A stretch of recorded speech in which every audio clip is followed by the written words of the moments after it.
right, Matt. The biggest fight of the weekend, weight-wise. You've got Greg Hardy at 4-1 taking on Juan Adams at 5-1. And if I can kind of preview this fight for you, Hardy picked up his first UFC win in his last fight against a guy who was 0-2 in the UFC. A world beater known as Dmitry Smolyakov. They cut him, but he's got a nice Frank Sinatra singing voice, so they brought him back again from the fighter's retreat. So Smolyakov comes back, gets knocked out by Greg Hardy. Yep. If you look at Juan Adams, listen, Juan Adams, up until his last fight, all wins by knockout or TKO in his pro and amateur career. If you look at Greg Hardy, same deal. So tons of finishes for these guys. The Prince of War is coming on here. He's an all-pro as far as the NFL is concerned. Very questionable pass, and a lot of people don't want to cover him in depth. Checkered. He's taken on a guy that called him out for this fight in Juan Adams, a guy who didn't have a lot of success in his last two. Yes, he beat Chris De La Rocca by finish, but cardio is a question. He takes on Arjun. Takes on Arjun Buller, and again, the cardio is a question there, and it's a really tough fight.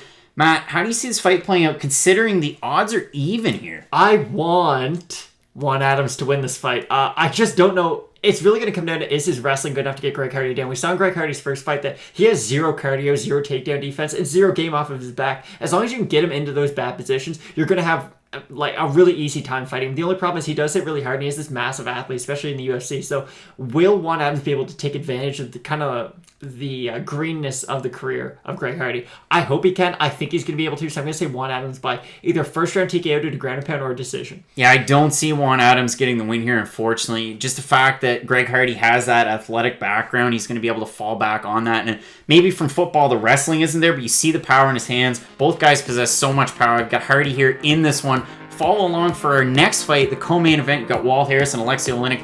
Thanks so much for joining us, Matt. Let's get into it.